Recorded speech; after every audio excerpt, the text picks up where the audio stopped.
Quand on vit au Canada, on se rend compte que tout est possible. Vraiment, quand on dit que c'est une terre d'opportunités, là,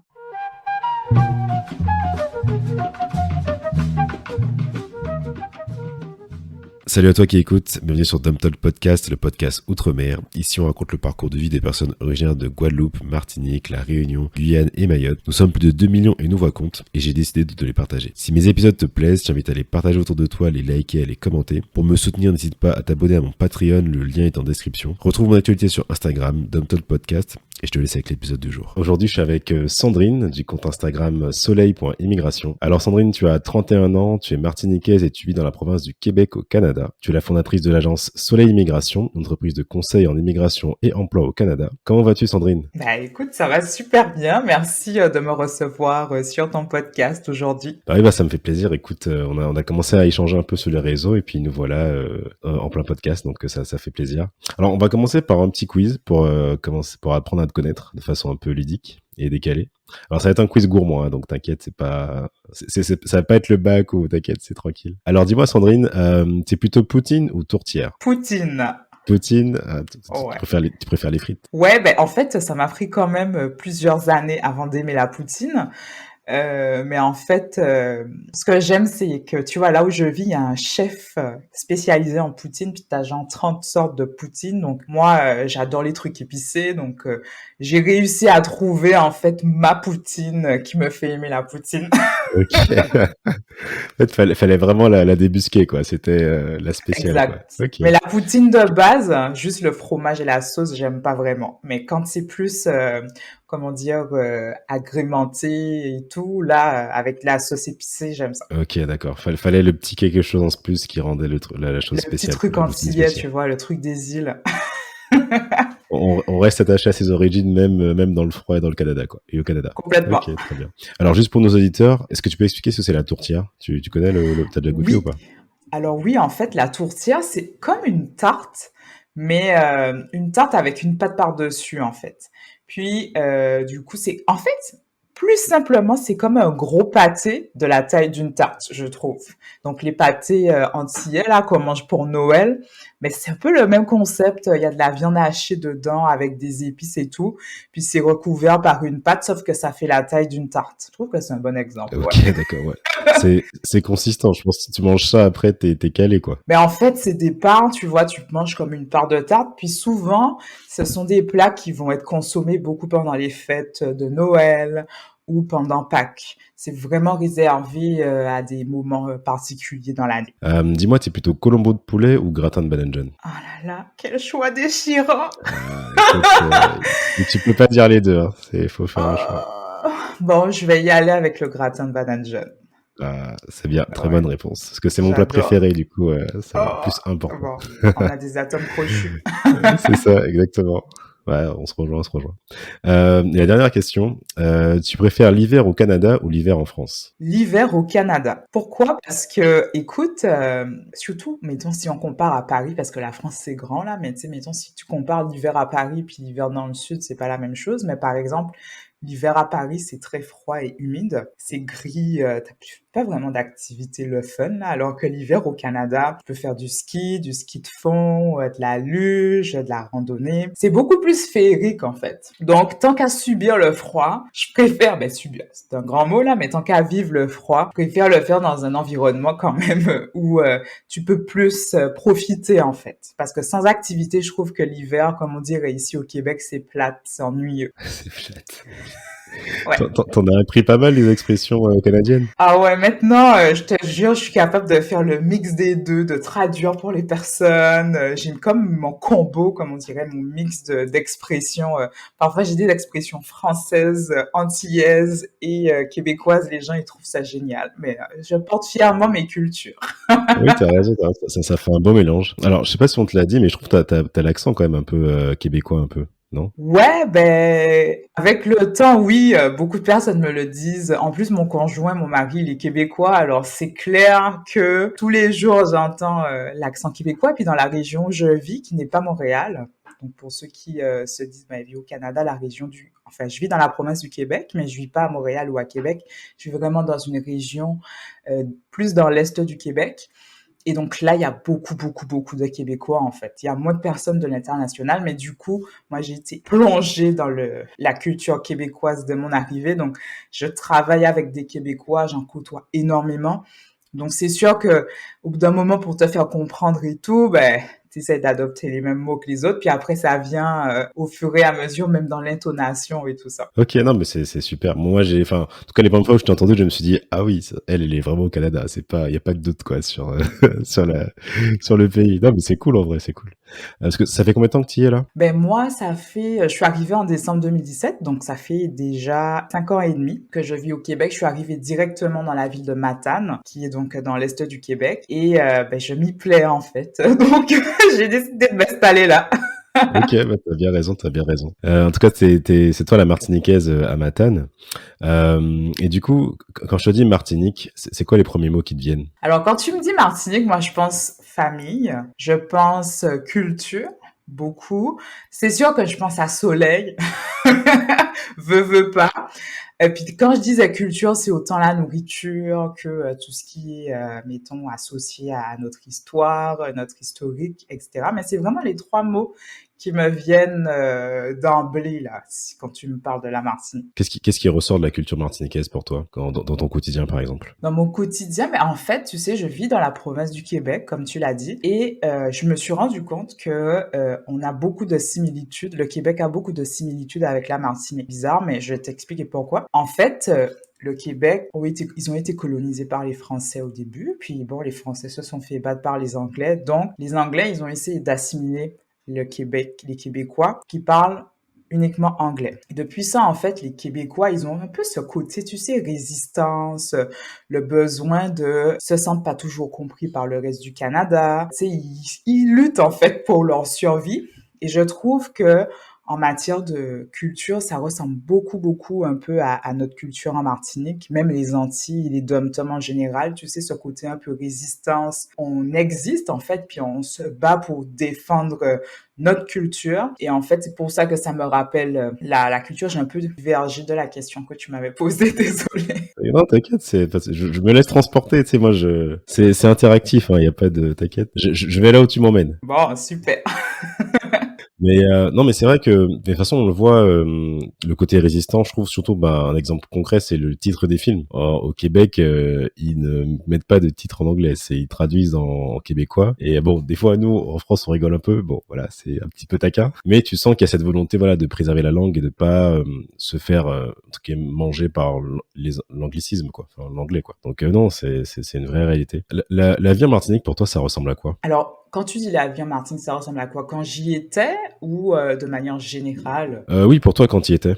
C'est quoi tes souvenirs les plus marquants de la vie là-bas? Est-ce que c'est les repas de famille, la plage, je sais pas, les randonnées dans la nature? Qu'est-ce qui pour toi vraiment est caractéristique de la vie là-bas? Alors moi, c'est vraiment beaucoup la famille, tu vois. C'est d'ailleurs pour ça que le mot famille est ressorti parce que du côté de mes parents, ma mère ou mon père, ce sont des grandes familles. Donc, tu vois, j'ai vécu dans un quartier familial entre guillemets avec mes oncles et tantes, mes cousins, mes cousines, pas loin. Donc, c'est sûr que tu sais, c'était vraiment génial comme style de vie.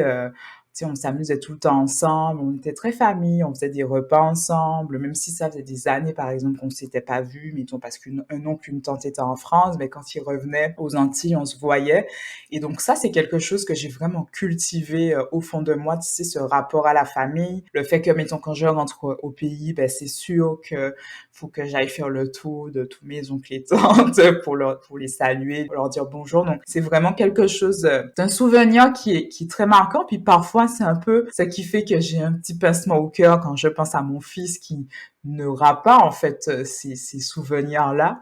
Mais c'est OK, en fait. C'est normal que sa vie et la mienne vont être différentes, là. Il aura un autre cadre, un autre cadre. Après, je pense que parce que la région où tu es, c'est quand même il y a beaucoup de nature, de ce que tu m'avais dit. Donc là, il retrouve ce côté-là et puis il sera quand même dans un environnement très anglophone. Tu rajoutes à ça aussi le Québec, donc je pense en termes d'opportunités et d'ouverture d'esprit sur le monde, il va être stimulé encore plus. Donc voilà.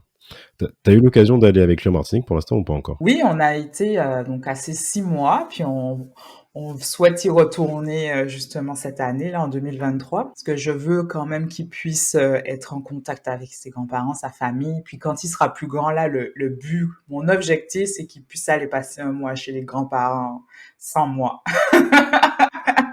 Faut qu'il puisse vivre, tu sais, le choc culturel de la nourriture, la famille et tout. Je trouve que c'est quand même bien dès l'enfance d'être immergé dans une autre culture en fait, parce que tu vois, même si tes parents sont originaires d'une autre culture, vu que toi tu vis dans le pays d'accueil, oui, chez toi tu le vis, mais à l'extérieur, c'est pas ça, tu vois. Donc moi, je veux qu'il puisse vivre des petits moments comme ça là dans sa Bien vie. sûr.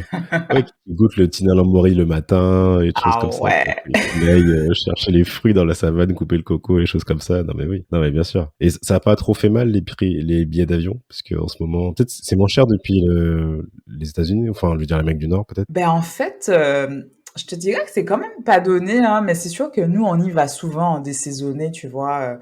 On y va comme en fin juin ou on y est allé en fin juin, puis là, ce qu'on aimerait, c'est y aller plus en octobre, novembre. Donc, tu sais, c'est moins cher. Puis, tu sais, comme je dis toujours à mon conjoint, je trouve, au Canada, s'il y a 2 mois qu'il faut pas que tu rates dans l'année, c'est l'été. Parce qu'il y a que 2 mois d'été, de full été, plein été. Donc, Il faut rester là, quoi. D'accord. je veux profiter du soleil ici et le reste de l'année, de temps en temps, je vais prendre des petites saucettes de soleil ailleurs. Ok, d'accord. Parce que du coup, il y a vraiment genre 10 mois où il y a pas de soleil, quoi. En tout cas, beaucoup moins. Non, j'abuse quand je Ok, dis ça, d'accord. j'exagère toujours un peu là. Mais en plus, ça dépend beaucoup de où on se situe dans le Canada, tu vois. Comme par exemple, quand tu es plus au sud, comme vers Montréal, Ottawa, Toronto, ben là, en fait, tu sais, il y a quand même du soleil. Ben, ça a commencé là en mai jusqu'à septembre, octobre, hein. Puis même en hiver, tu as de super belles journées de soleil. C'est juste que moi, soleil égal, on peut se mettre en débardeur, en sandales et tout. En hiver, c'est pas possible. Donc, c'est pour ça que je profite. Puis l'été, c'est quand même cool parce qu'il y a beaucoup, beaucoup d'activités. C'est le temps que, je veux dire, il y a plein de festivals, il y a ça bouge beaucoup. Donc, c'est une belle période, en fait, à vivre au Québec ou au Canada en général. D'accord, ok, trop bien, super. Du coup, pendant nos échanges, tu m'avais dit que, bah, comme beaucoup d'ultramarins, tu avais dû quitter la Martinique pour tes études supérieures, donc tu es parti pour des études d'ingénieur. Comment tu l'as vécu ce départ pour l'Hexagone? Alors, je dois avouer que ça a été extrêmement difficile parce que ben, moi, j'ai toujours vécu chez mes parents j'étais en internat un peu à un moment donné pour ma classe préparatoire, mais j'ai quand même toujours vécu chez mes parents, tu sais, jusqu'à l'âge de 20 ans. Donc, me retrouver dans une petite chambre, un petit appart, toute seule dans une ville où je connaissais personne, j'ai vraiment trouvé ça super difficile. J'ai vraiment vécu un choc, là, pour la première fois de ma vie. Je pense que j'ai pleuré pendant une semaine. Ah ouais, Ouais, quand ok, même, ouais. ouais, Puis d'accord. après ça, vu que j'étais arrivée avant tout le monde, donc il y avait personne. Quand les autres ont commencé à arriver, oui, Pardon, t'étais dans quelle ville? j'étais dans la ville de Dijon. Donc j'ai fait mes 2 premières années à Dijon, puis après ça, ma dernière année à Montpellier. Donc quand je suis arrivée à Dijon, j'avais pas de famille là-bas, je connaissais personne, personne pour m'accueillir sur place non plus. Donc c'est clair que j'ai dû me débrouiller toute seule. Donc ça a été quand même difficile, mais après, je te dirais, quand tu viens avec aussi quand tu viens avec un esprit d'étude, ben, au final, quand les cours commencent, il y avait une session d'intégration. Tu sais, là, tu commences à rencontrer d'autres personnes, mais tu te mets dans le flow, puis voilà, quoi, ça va mieux. Mais je dirais quand même que le fait d'être séparée de ma famille, j'ai trouvé ça difficile. Est-ce qu'il y avait une communauté antillaise à Dijon, en tout cas peut-être d'autres étudiants ultramarins comme toi? Alors, il y en avait une petite communauté, puis aussi beaucoup une communauté afro, en fait, hein, tout simplement. Donc moi, justement, ça m'a beaucoup aidé. J'allais dans une église où il y avait pas mal de personnes d'Afrique de l'Ouest. Donc, je te dirais que ça m'a beaucoup, beaucoup aidé. Je me suis liée d'amitié avec certains. Et puis, même dans mon établissement scolaire, il y avait quand même des personnes avec qui j'ai pu me lier d'amitié, hein. Mais c'est sûr que ça aide toujours quand même quand tu as des personnes dans ton nouvel environnement qui partagent un peu ta culture ou tes valeurs. Ça vient quand même ajouter un baume au cœur. Ça facilite l'intégration en tout cas, je pense. Carrément. Du coup, tu dirais que tu as pris combien de temps pour t'adapter vraiment et te sentir bien à Dijon? Ça m'a pris, je pense, tu sais 6 mois, 1 an pour Ah oui, vraiment quand me même. sentir bien. Ouais, pour vraiment, tu sais, comme développer mon réseau, me sentir bien, avoir envie d'y revenir. C'est vraiment quand, j'ai quitté pour les vacances, aux Antilles ou que je suis revenue, que là, j'ai réalisé que, après 1 an, j'étais bien, je me sentais chez moi, il y avait du monde que je connaissais qui m'attendait et tout. Puis, pour chacun, c'est différent, hein, tu sais, les processus d'intégration, pour certains, ça peut être très rapide, pour d'autres, ça peut être plus long. Ça dépend aussi de qu'est-ce que pour nous, c'est la clé du succès de l'intégration. Il y en a que ça va être, ben, j'ai quelques amis, je suis correcte. D'autres, ben, je fais les activités que j'aime, même si je n'ai pas vraiment un réseau, ça va. Donc moi, c'était beaucoup par rapport à mon réseau à cette époque-là. Je sentais que j'avais un fort réseau sur qui je pouvais m'appuyer en cas de pépin, en cas de baisse de morale et tout. Donc après 1 an, là, j'étais vraiment bien à Dijon. Donc en tout, t'es resté, t'as fait 3 ans en Hexagone, c'est ça? Ouais, j'ai fait 3 ans en Hexagone, mais en fait, pas vraiment 3 ans parce que j'ai fait des missions de stage en fait à l'international, 3 mois en Inde, 3 mois au Ghana. En tout, je suis pas restée 3 ans exactement là, mais 3 ans d'études, on va dire en France hexagonale. Et t'as pas voulu rester plus longtemps. Pas vraiment, parce que, comment je pourrais dire, tu sais, la France hexagonale, j'ai vécu dans plusieurs villes aussi, entre-temps, tu sais, un peu à Paris. J'ai visité beaucoup de villes, puis ça m'intéressait pas vraiment la vie à Paris. Je trouvais que c'était trop gros, métro boulot dodo, puis c'est vrai là. Et du coup, en fait, je voyais pas d'avenir pour moi en France hexagonale d'un point de vue professionnel surtout parce que pour les jeunes diplômés, c'est vraiment pas facile. Tu vois, j'ai fait des études d'ingénieur en agroéconomie. Tu peux penser qu'après, on travaille facilement. Ben non, en fait. C'était vraiment la galère. Puis je me voyais pas, en fait, continuer, élever ma famille en France hexagonale. Tu sais, c'est quand même très froid aussi, la France. Mais quand je dis froid, pas en termes de climat, mais plus les personnes, en fait. Sauf un peu dans le sud de la France. Mais ce côté-là ne me rejoignait pas en tant que personne d'un point de vue culturel. Et puis, le manque d'ouverture aussi par rapport à certaines choses en termes de diversité, je trouve. C'est pas des éléments qui me rejoignaient, donc je me voyais mieux rentrer en Martinique que trouver un travail en France hexagonale, non. Bah, comment il s'est passé ton retour en Martinique au niveau professionnel? Est-ce que tu y as trouvé ton compte ou pas? Alors, ça a été difficile aussi. Ça a été le deuxième choc. Tu sais, un tout changement, toute transition parfois est un peu difficile.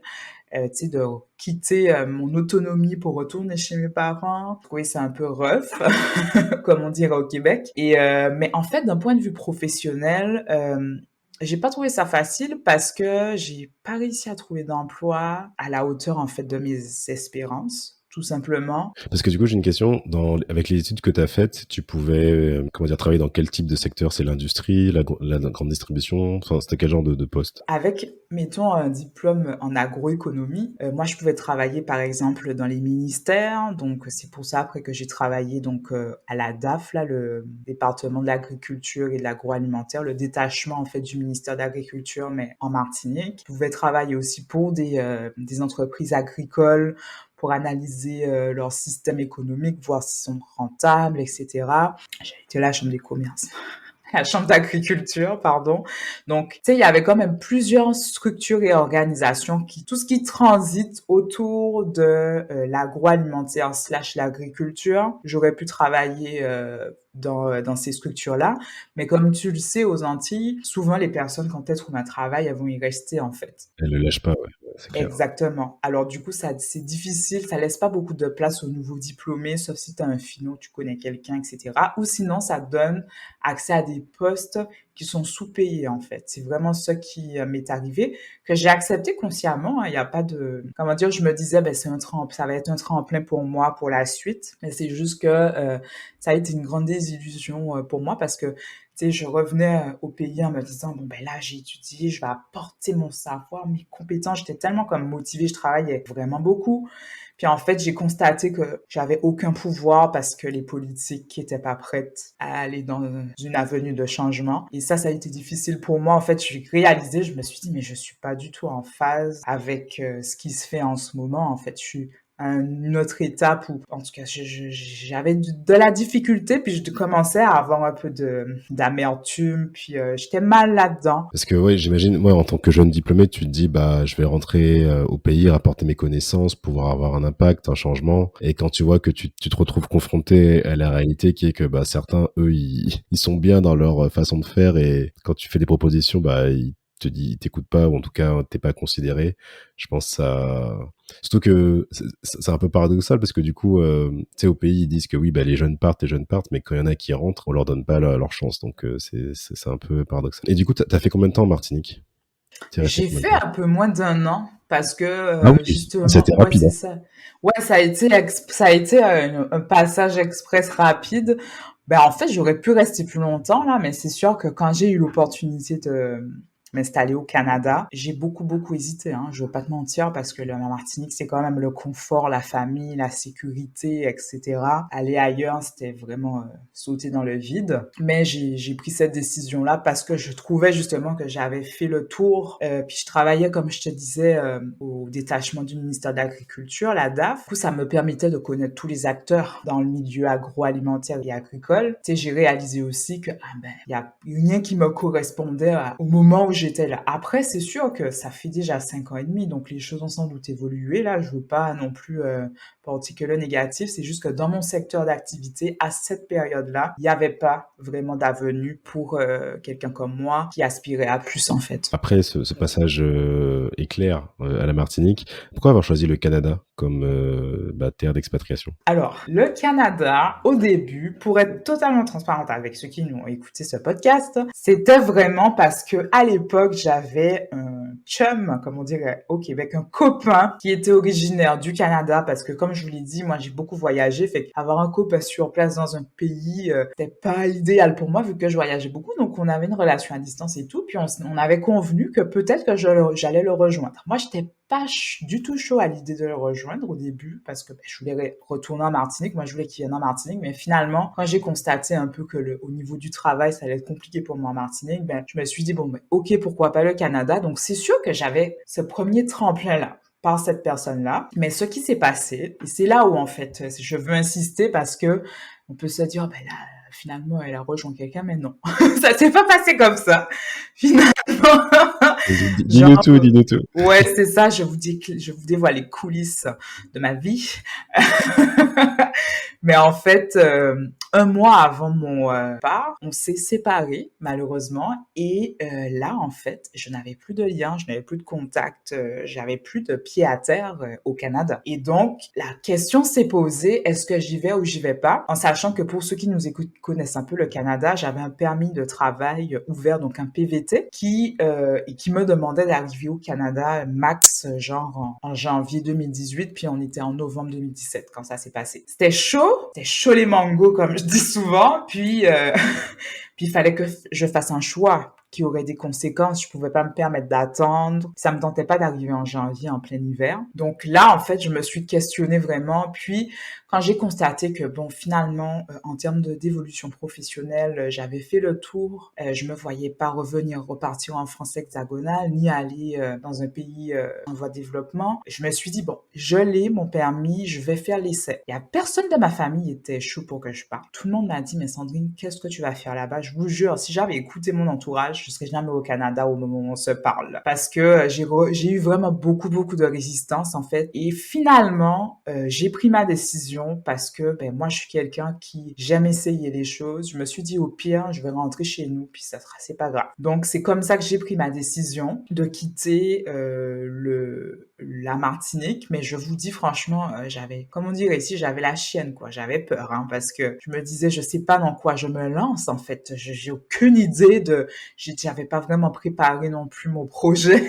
Donc, tu sais, moi, je comptais sur quelqu'un qui finalement n'était plus dispo. Donc, j'ai vraiment comme appris un peu à la dure tout le processus d'expatriation et tout ça. Parce que du coup, c'était la première fois aussi que t'es arrivé au Canada. T'y es jamais allé pour les vacances ou un truc. Alors, j'y avais été 1 semaine, 2 semaines à Montréal en vacances. Mais tu sais, quand tu es en vacances, là, sans objectif de déménagement, tu viens juste comme visiter, tu vois que le positif, tu t'intéresses pas vraiment à, bon, mais c'est quoi vraiment vivre dans le pays? Et ça a été un peu mon erreur aussi, mais en même temps, c'est OK, tu vois, faut quand même l'expérimenter. J'ai été 2 fois en hiver, du moins. Donc, voilà, c'est ça. Mais quand même, je te dirais que là, de savoir que j'y allais pour m'installer pour au moins 2 ans, j'arrivais pas du tout avec le même état d'esprit, en fait. Et du coup, t'as dit que t'as galéré avec les démarches. Bah, il faut quoi comme démarche pour immigrer au Canada? Alors en fait, pour s'installer au Canada, ça prend une autorisation délivrée par le gouvernement canadien pour soit étudier, soit travailler ou soit y vivre de manière permanente. Donc,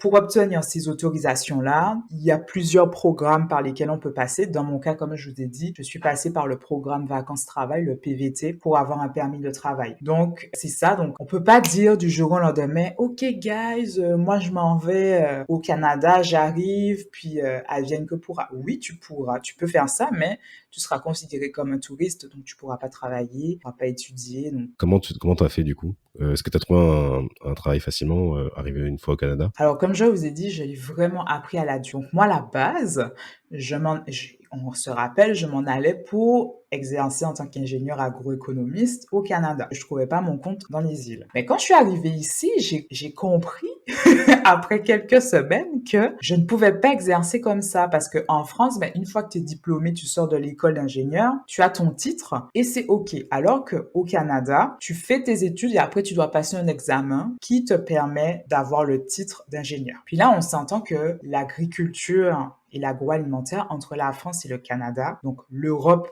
et les Nord-Américains, il y a tout un monde. Donc, j'ai compris qu'il fallait que soit je reprenne des études, soit que j'apprenne sur le tas, mais c'était compliqué en fait parce que je m'étais pas préparée financièrement pour ça. Donc, ça a été la grosse désillusion pour moi. Quand je suis arrivée au Canada, je me suis pris une claque dans la face, mais solide, quoi. Vraiment, ça a été difficile. Je me suis dit, mais attends, mais qu'est-ce qui se passe, tu vois? Mais ça a été un tremplin pour moi parce que je me suis dit, bon, on est dans le pays des possibilités, des opportunités. Ici, on regarde tes expériences. J'avais de l'expérience que je pouvais transférer. J'ai fait un travail dans un premier temps qui était plus comme de l'opérationnel économie dans une banque, donc qui était la partie plus agroéconomie, mais juste la partie économie dans une banque. Et puis, après ça, ben, j'ai eu la chance de travailler pour le service d'accueil des nouveaux arrivants de ma région, qui en fait, c'était vraiment comme des projets pour faire en sorte que les gens soient plus accueillants envers les personnes qui sont de la diversité, accompagner les personnes comme moi qui s'installent dans ma région, qui sont des personnes immigrantes dans leur démarche d'immigration, l'installation, leur intégration aussi avec des activités, etc. Donc, c'était vraiment comme très large et ça a été ma découverte, en fait. Ça a été ma découverte, ma grande vocation dans tout ça.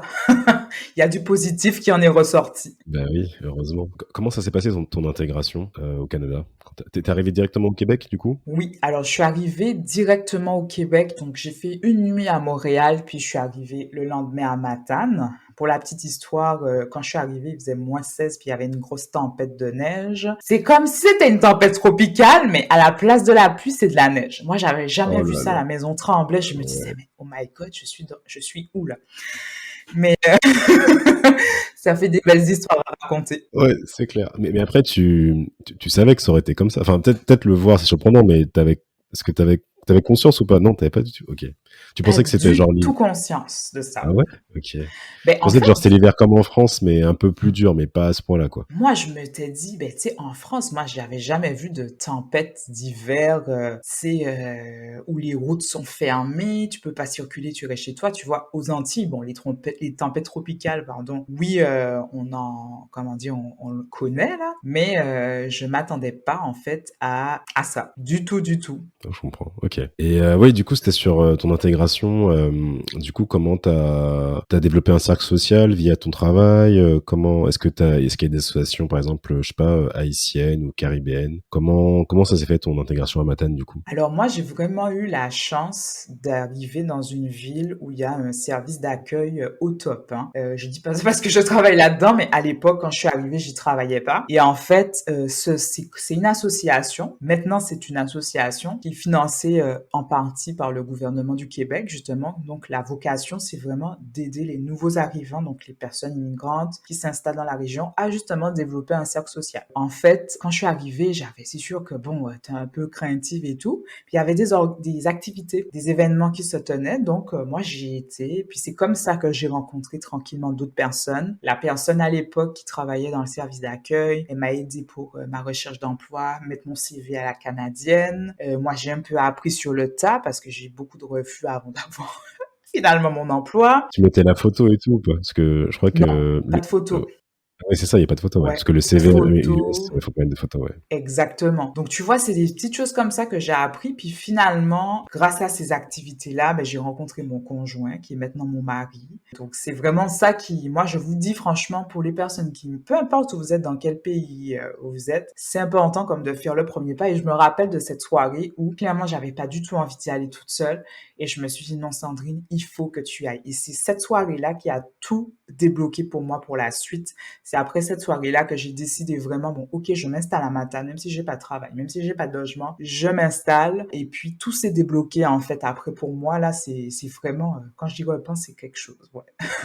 Donc c'est ça qui a fait la différence, parce que c'est vrai que, enfin tu vois, dans ton parcours, en tout cas dans ce dont on a parlé, que ce soit en France ou en Martinique, tu te sentais pas de rester. Enfin, les circonstances ont fait que tu voulais pas ou tu pouvais pas rester. Qu'est-ce qui a fait la différence à Matane et au Canada, qui t'ont donné envie de rester vivre là? Alors, la première chose, c'est vraiment le fait que quand on vit au Canada, on se rend compte que tout est possible. Vraiment, quand on dit que c'est une terre d'opportunités, là, il y a vraiment beaucoup, beaucoup de choses qui sont possibles. Quand j'ai réalisé que ici, mettons, il n'y avait pas vraiment le taux de chômage était très faible. Donc, en fait, c'est plutôt les employeurs qui courent après toi, que si un emploi ne te satisfait pas, tu quittes. Pas, c'est normal. Mais en fait, c'est toutes ces choses-là qui m'ont fait réaliser que, ok, ben en fait, ici, je suis pas obligée de rester dans le cadre que mes études m'ont imposé et que les gens m'imposent comme, ben t'as étudié dans ça, donc tu vas travailler dans ça, ou ben t'as étudié dans telle école, bon ben ok, on va te donner un poste à responsabilité. Non, ici vraiment, les gens ils vont vraiment se baser sur ton expérience, le fait de savoir si t'es quelqu'un qui travaille fort, ça va être reconnu en fait, les efforts sont récompensés. Et ça m'a beaucoup beaucoup marqué. Puis quand même, l'autre aspect qui est très, très important, qui fait que moi, j'ai décidé de rester ici, c'est l'accueil que j'ai eu. Je me suis un peu sentie comme chez nous. Tu sais, la convivialité, quelqu'un t'invite à manger, tu sais, pour te dire bonjour. Dans la rue, les gens te disent bonjour.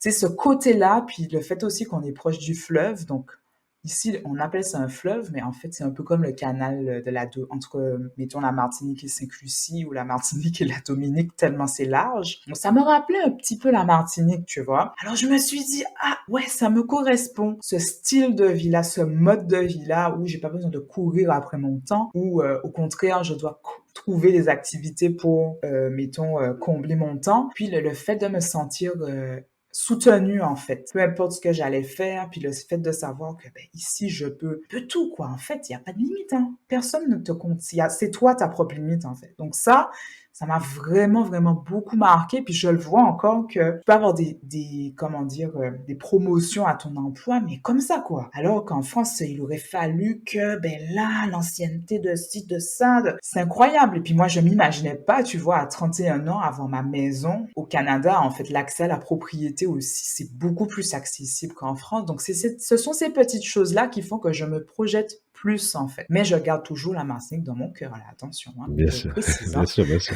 Ah oui, non, mais bien sûr, tu peux aimer être au Canada et voilà, être toujours avoir la Martinique dans tes pensées, ça y est. C'est pas incompatible. Tu es la fondatrice de l'agence Soleil Immigration, comme j'ai dit dans l'introduction. Donc, tu t'es lancée à ton compte dans l'entrepreneuriat. Donc, tu as lancé une entreprise de conseil en immigration et emploi au Canada. Tu proposes notamment 3 accompagnements. Donc, on a le pack démarrage, le pack Soleil Canada et le pack Soleil Canada Pro. Donc, je voulais savoir, est-ce que tu pourrais nous expliquer en quoi ça consiste? Qu'est-ce que tes solutions vont apporter à quelqu'un qui souhaite immigrer au Canada? Alors, en fait, moi, ce que je me suis rendu compte quand je suis arrivée justement au Canada, c'est qu'il y avait pas, il y avait beaucoup, beaucoup de Français, mais pas beaucoup d'Antillais ou de personnes originaires des Dom-Tom. Et je trouvais ça quand même particulier, vu qu'on est proche, il y a quand même beaucoup de possibilités, d'opportunités. Et en fait, je me suis rendu compte que beaucoup savaient pas par quoi commencer, quoi faire. Donc, le pack démarrage, c'est vraiment quand tu es dans un état où tu veux tu as ce rêve-là en toi, cette petite voix-là qui te dit: «Ah, j'ai envie de m'installer au Canada, mais je ne sais pas par quoi commencer». Mais en fait, on va définir avec toi ta stratégie d'immigration. Donc, vraiment de voir c'est quoi la meilleure option. Et puis, dans l'équipe de l'Agence Soleil Immigration, on a une consultante qui est réglementée en immigration canadienne parce qu'au Canada, il faut savoir que c'est très, très encadré. Donc, c'est pas n'importe qui peut donner des conseils comme ça. Donc, c'est pour ça, en fait, que c'est vraiment Laurence, ma partenaire de Movela Immigration Service, qui, voilà, qui s'occupe de ce volet-là. Et puis, pour ce qui est du Soleil Canada et du Soleil Canada Pro, donc le Soleil Canada, c'est vraiment pour les personnes qui, mettons, savent déjà qu'elles veulent venir au Canada et elles savent par quoi commencer, puis elles veulent se trouver un travail. Donc, on allie vraiment les deux stratégies d'immigration et stratégie d'emploi pour que vous puissiez, en fait, décrocher votre emploi avant d'arriver. Et puis, le Soleil Canada Pro, c'est vraiment, par exemple, pour les personnes qui ont déjà leur papier d'immigration, mais qui veulent absolument se trouver un travail avant leur arrivée. Fait qu'avec elle, on va vraiment définir toute la stratégie d'emploi, donc que ça soit le profil d'emploi, les secteurs en demande par rapport au profil de la personne, un audit de CV, de profil LinkedIn, la préparation à des entrevues d'embauche. Donc c'est vraiment très complet, nos accompagnements, puis ça se veut vraiment pour les Français qui sont originaires des dom-toms dans un premier temps. Ok, d'accord, c'est ton cœur de cible. Je voulais savoir pourquoi tu as voulu mettre en place ce service. Comme je l'ai dit, je travaille aussi dans une association. Donc, nous, dans l'association, on accompagne uniquement les personnes qui ont déjà un document d'immigration, qui ont déjà l'autorisation du gouvernement pour soit travailler ou étudier au Canada, dans notre région. Et en fait, je me rendais compte que via mon association, je n'étais pas capable de donner du conseil aux personnes qui n'avaient pas encore ce document-là et qui voulaient savoir quel type de document obtenir. Puis c'était pas la volonté du gouvernement, en fait, d'aider les personnes de l'extérieur à savoir quoi choisir. Et donc, c'est comme ça que ça m'est venu. Je me suis dit, on me posait tellement de questions à ce sujet que je me suis dit, bon, avec toutes les années d'expérience, parce que ça faisait quand même là, ça fait 3 ans et demi que je travaille dans le milieu de l'immigration. Avec toutes les années d'expérience que j'ai, les centaines et centaines de personnes que j'ai accompagnées qui venaient un peu de partout dans le monde, tu sais, que ça soit de l'Amérique latine, on a des personnes de Chine, d'Afrique de l'Ouest. J'en ai vu, en fait, des parcours d'immigration et j'ai décidé volontairement de me focaliser pour les dom-toms parce que justement, comme je te disais, je trouve qu'il y a à faire, il y a des opportunités à saisir, puis malheureusement, soit à cause d'un manque d'information ou par peur, tout simplement, on passe pas à l'action. Donc, c'est vraiment ça qui m'a poussé en fait à me lancer dans un premier temps. Et est-ce que tu sens que les ultramarins sont réceptifs à ce qu'ils veulent venir au Canada? Oui, il y en a beaucoup qui veulent venir au Canada. Puis tu vois, les personnes que j'accompagne ou que je rencontre, en fait, souvent, c'est parce que ils se sentent plus en phase avec la vision de la France hexagonale, pour ceux qui vivent en France hexagonale, dans le sens où ils voient monter un peu la vague de racisme ou du moins d'intolérance à la diversité. Beaucoup ne se sentent plus à leur place. Et puis, il y en a ceux qui sont encore au pays, par exemple, donc encore dans les dom-toms, qui ont envie de changement. Certains veulent essayer autre chose et puis ne se voient pas là, en France hexagonale. Donc, le Canada, ça reste l'une des destinations, après la France, la destination à laquelle les ultramarins vont penser en premier. Parce que c'est proche des États-Unis, on est quand même proche des États-Unis, veut pas, donc un peu en termes de culture, mais au Canada, il y a le français. Donc, ça vient faire un entre-deux puis ça semble du coup plus accessible pour les ultramarins. C'est quoi les principales difficultés des personnes qui viennent te voir? Alors, souvent, en fait, les personnes, elles savent juste pas par quoi commencer. C'est la question qu'on me pose souvent. Elles savent pas par quoi commencer ou elles se sont renseignées un peu sur YouTube, les groupes Facebook, puis leur situation ne fait pas partie des situations les plus faciles parce qu'il y a des programmes ou des démarches qu'on peut faire par soi-même. Si on a une situation simple, qu'on est tout seul par exemple, puis qu'on a moins de 35 ans, là, capable d'être en autonomie.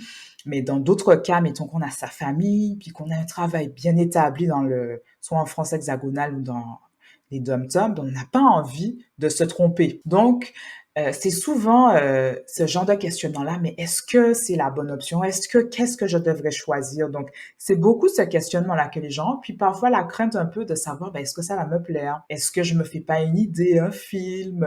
J'idéalise pas trop la chose. Donc, c'est beaucoup ces questions-là que j'ai en fait au départ. Donc, c'est vraiment pour ça que les packs qu'on a développés sont vraiment axés sur, ok, on va aller poser les bases, savoir, mais finalement, est-ce que ça vous correspond? C'est quoi vos objectifs et tout? Puis, dans un second temps, ben, quels sont les programmes qui vont correspondre à vos objectifs et à votre situation? J'y pense parce que tout à l'heure, tu disais que avec ton diplôme d'ingénieur dans l'agroéconomie, il aurait fallu que tu fasses une équivalence, enfin que tu reprennes tes études. Du coup, j'imagine que les personnes qui viennent te voir, ils ont des diplômes français. Comment ça se passe au niveau professionnel pour eux? Est-ce qu'aussi ils doivent faire des équivalences, anticiper ça? Comment ils arrivent à s'intégrer professionnellement ou ils se reconvertissent? C'est pour ça, justement, c'est là que notre service, ça vient beaucoup aider parce qu'on aide à anticiper, à préparer le projet. Pas faire comme moi qui est arrivé puis c'était trop tard. YOLO. Exactement. YOLO, je suis là, les gars. Ah, ben, tu peux pas travailler. Bref, mais du coup, c'est que ce sont des projets qui s'anticipent. Il y a des démarches, en fait, faut évaluer en fonction du profil de la personne, le secteur d'activité dans lequel elle veut exercer. OK, est-ce que c'est réglementé ou pas réglementé? Sinon, ben là, il y a des différentes options, hein. Ça peut être soit la personne peut chercher du travail par elle-même, on peut passer aussi par des agences de recrutement ou par des missions de recrutement à l'international. Ou sinon, si c'est une profession réglementée, ben là, en fait, il y a des étapes qui sont fournies. Tu vois, moi, j'ai des partenaires qui travaillent au ministère justement du travail, l'économie et tout, qui justement peuvent m'aiguiller sur bon ben ok pour tel type de profil, voici la procédure à suivre. Donc une fois que les personnes elles ont connaissance de ça, c'est à elles de décider aussi est-ce que j'y vais, je suis prête à enclencher ça. Il y en a beaucoup que oui. Donc à ce moment-là, on fait toutes les démarches pour que leur diplôme soit reconnu et qu'ils puissent être en capacité de travailler. Une fois que c'est reconnu, mais là ça va débloquer beaucoup les choses parce que les employeurs vont être plus réceptifs en fait après pour les engager. Pour le logement, comment ça se passe? Est-ce que c'est comme en France, faut 3 mois de 3 fiches de paie et tout? C'est plus simple, c'est plus compliqué? Comment on fait? Oui, on prend Airbnb et puis on verra sur place. Souvent, là, ce que les personnes vont faire, c'est qu'elles vont se trouver un logement à distance. Pas de caution, comme en France. Ça n'existe pas, c'est illégal, hein. Je tiens à le dire, c'est illégal. Donc, ça peut arriver, par exemple, pour des chambres d'étudiants, des choses comme ça, mais ça va être vraiment comme stipulé à part. Mais un logement, normalement, non. Par contre, ce que les propriétaires vont faire, c'est qu'ils vont aller vérifier l'historique de crédit. Donc, l'historique de crédit, ouais, c'est vraiment ce qui permet de dire, bon, ben, est-ce que tu es un bon payeur ou pas? Est-ce que tu rembourses tes dettes, etc. Donc, eux, en vérifiant ça, ils vont voir si tu vas être en capacité de les payer.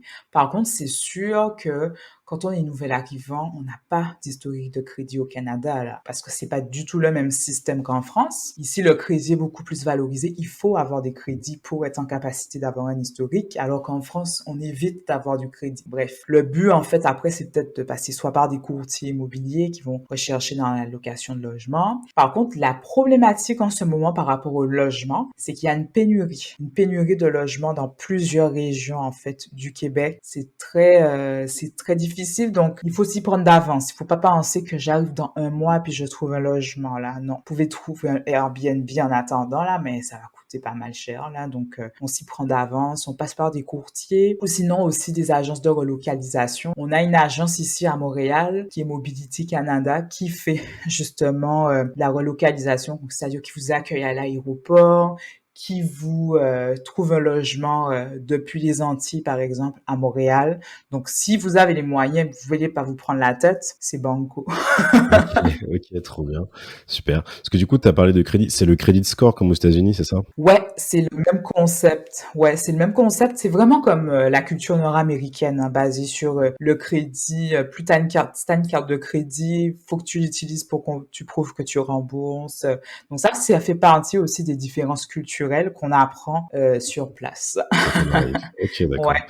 Ok. Et si on veut faire appel à tes services, comment ça se passe? Alors, si vous voulez faire appel à mes services, vous pouvez m'écrire directement par courriel, par mail, donc à info@soleilimmigration.ca. Vous pouvez aussi m'écrire par Instagram, hein. Je suis très réactive via Instagram, donc soleil.immigration, m'écrire directement. Puis, je sors un peu un preview là. Mon site internet va bientôt être disponible, donc je suis très contente que Soleil Immigration, vous pourrez le chercher directement sur Google là, mais ça sera plus la sortie officielle, plus cet automne, au début de l'automne là, pour la nouvelle saison. Ouais.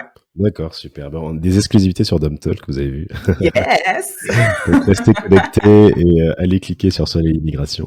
Là, actuellement, tu as une casquette hybride parce que tu es à la fois salarié et entrepreneur. Comment tu le vis, ça, d'avoir cette double casquette? Alors, ça demande beaucoup d'autodiscipline, beaucoup de motivation. Mais pas de la motivation. Oui, ça en prend au départ, mais ce qui permet de continuer, c'est vraiment l'autodiscipline. Je vous dirais que quand on est une personne immigrante et que on a vécu le processus d'expatriation, on est un peu des entrepreneurs parce que ça demande beaucoup de courage de quitter une zone de confort pour aller dans un endroit qu'on connaît pas nécessairement, de réapprendre les codes et tout. Fait que ça m'a un peu outillé pour être capable de maintenir, tu sais, cette discipline-là.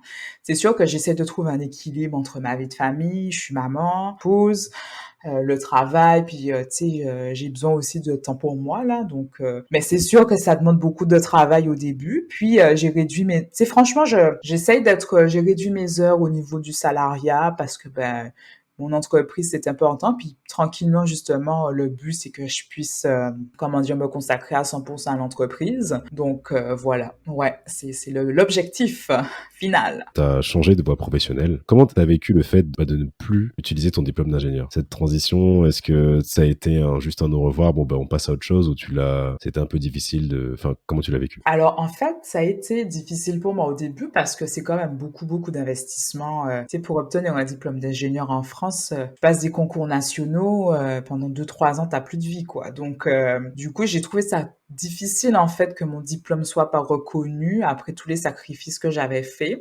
Et je te dirais que ce que j'ai trouvé le plus difficile, ce sont les commentaires des Français. Ah mais t'as fait tout ça, puis là tu vas pas exercer dans ton travail. Tu sais la mentalité que comme t'as étudié dans un domaine, alors tu dois travailler tout le restant de ta vie dans ce domaine. C'est beaucoup ça que j'ai trouvé difficile parce qu'à l'époque le regard des autres était important, très important pour moi. Aujourd'hui un peu moins.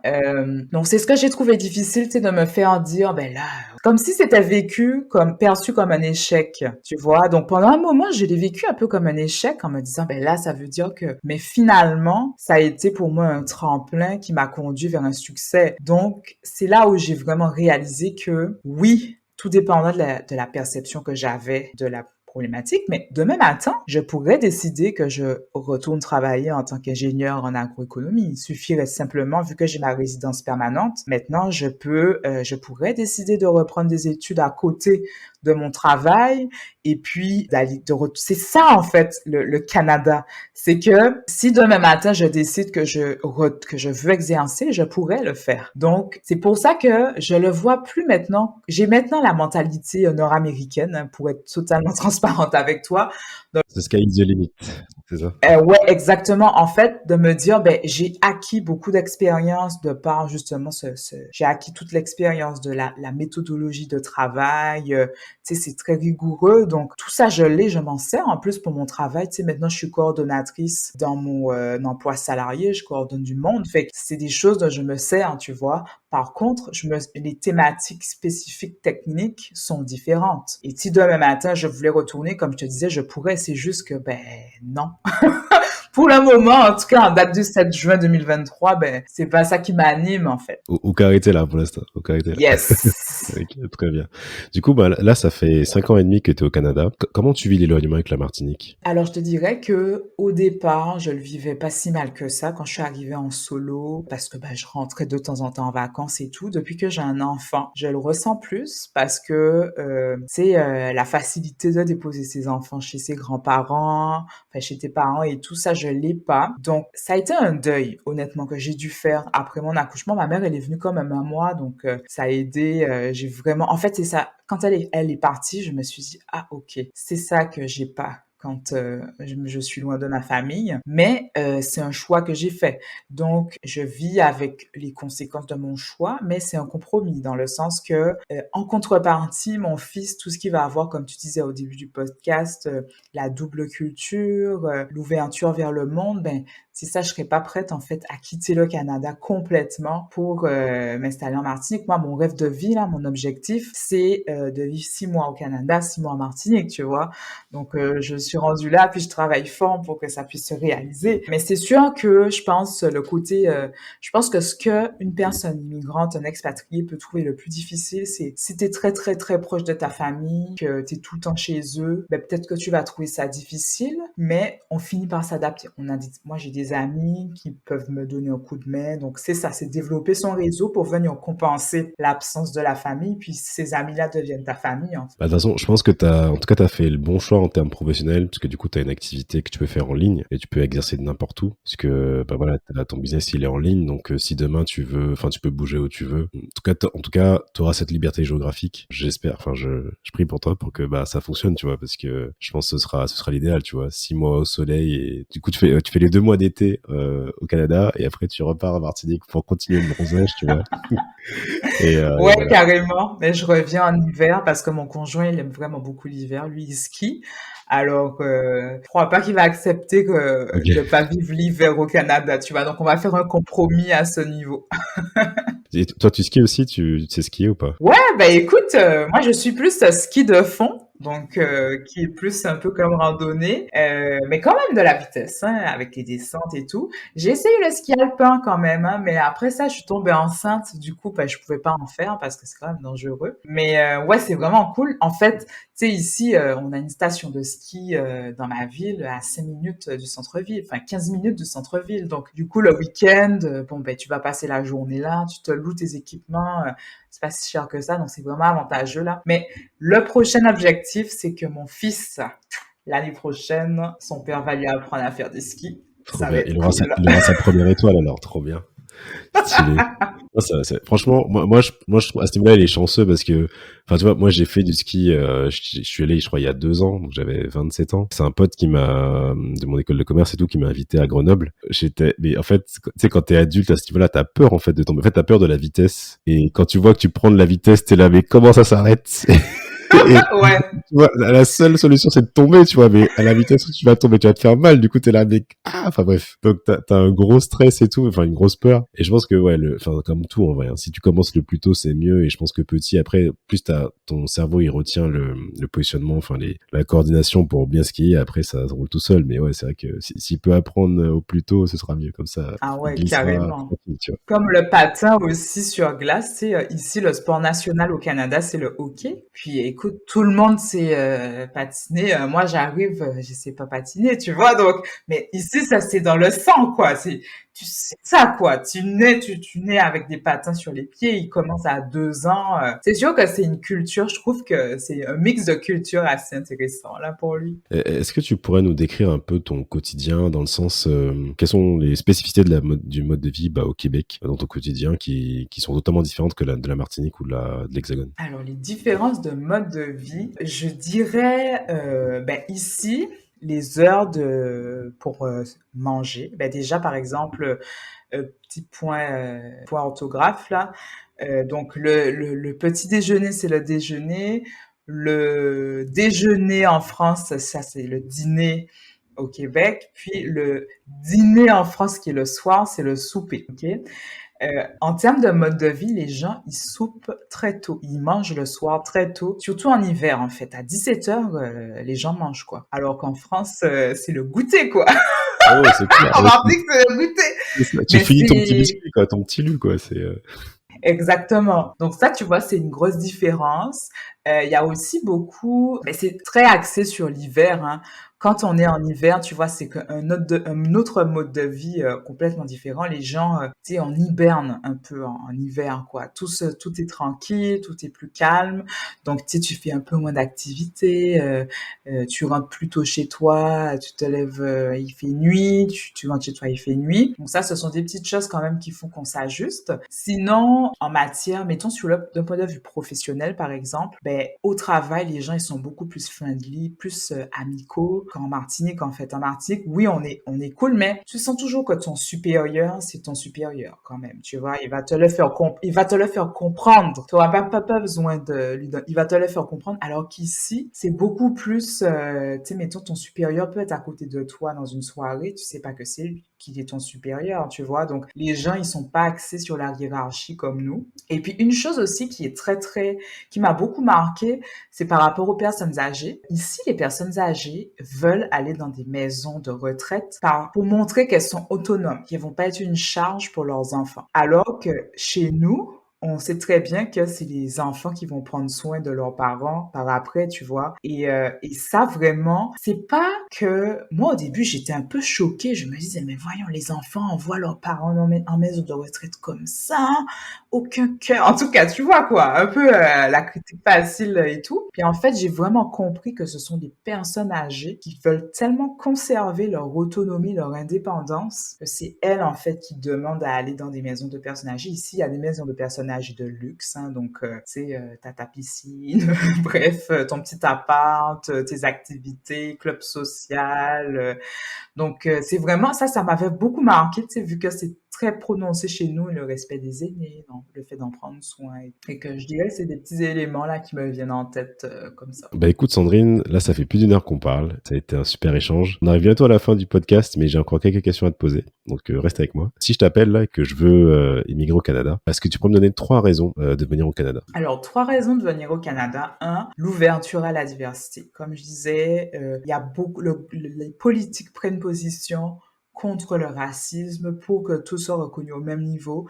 Et ça, moi, je trouve que c'est une très, très grosse différence par rapport à la France. Deuxièmement, c'est le pays des opportunités. Tout est possible, comme je le disais. Peu importe le projet qu'on veut, si on fait preuve de persévérance et de résilience, qu'on se bat pour son projet, et en fait, c'est possible de le réaliser, que ça soit d'un point de vue perso, mais aussi pro, hein. Donc, c'est vraiment des deux côtés. Et puis, si je voulais finir avec une note un peu plus comme drôle, c'est que on finit par s'acclimater à l'hiver. Je sais que T'es sûr de ça? Parce que moi ça fait peur hein, quand je vois les images.